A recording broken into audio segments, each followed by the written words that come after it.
एक छोटा सा गांव था। उस गांव में ज्यादातर लोग बहुत गरीब थे। न किसी के पास अच्छा घर था और न ही खाने के लिए ठीक से खाना। कुछ लोग छोटी मोटी दुकान चलाता था और कोई दिन भर मेहनत करके बस 2 वक्त की रोटी कमा पाता था। उस गांव के पास एक बहुत बड़ी फैक्ट्री थी। उस फैक्ट्री में गांव के लगभग सारे गरीब लोग काम करते थे। फैक्ट्री का मालिक था रंगा सेठ। रंगा सेठ बहुत ही लालची और निर्दयी आदमी था। उसके लिए मजदूर इंसान नहीं थे। वह उन्हें सिर्फ काम करने वाली मशीन समझता था। वह सुबह से लेकर रात तक मजदूरों से काम करवाता था। मजदूर चुपचाप सब सह लेते थे, क्योंकि अगर किसी ने ज्यादा बोला तो रंगा सेठ तुरंत उसे काम से निकाल देता। इसलिए सब लोग डर के मारे चुप रहते थे और अपना काम करते जाते थे। उसी गांव में एक लड़का रहता था। उसका नाम था राई स्टार। राई स्टार भी उसी फैक्ट्री में काम करता था। उसने बचपन से अपने पिता को भी वहीं फैक्ट्री में काम करते देखा था। हर सुबह दोनों बाप बेटे उठते और फिर साथ ही काम पर निकल जाते। फैक्ट्री में दोनों मिलकर खुशी खुशी काम करते थे। लेकिन एक दिन फैक्ट्री में बहुत तेज गर्मी थी। मजदूर लगातार काम कर रहे थे। राई स्टार के पिता को बहुत गर्मी लगी, इसलिए वह थकर थोड़ी देर के लिए बैठ गए और हवा खाने लगे। तभी वहां रंगा सेठ आ गया। जैसे ही उसने देखा कि राई स्टार के पिता आराम कर रहे हैं,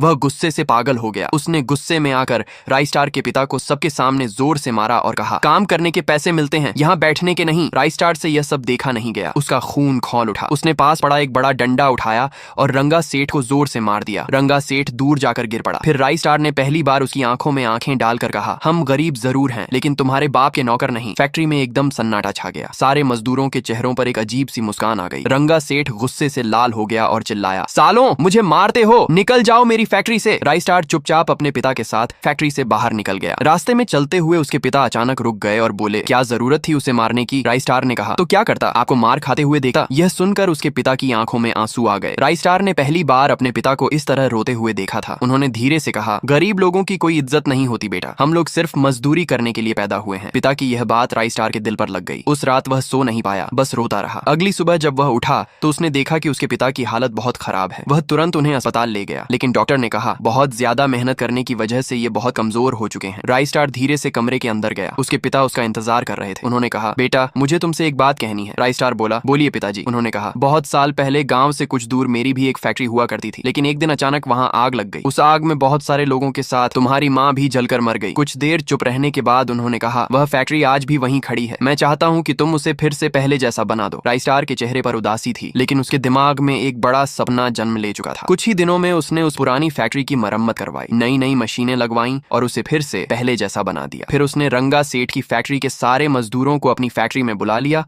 और सबको अच्छी तनख्वाह दी। धीरे धीरे राई स्टार की फैक्ट्री बहुत बड़ी और मशहूर हो गई। अब राई स्टार के पास सब कुछ था, पैसा, इज्जत और एक बड़ी फैक्ट्री, लेकिन वही रंगा सेठ अब गरीब हो चुका था।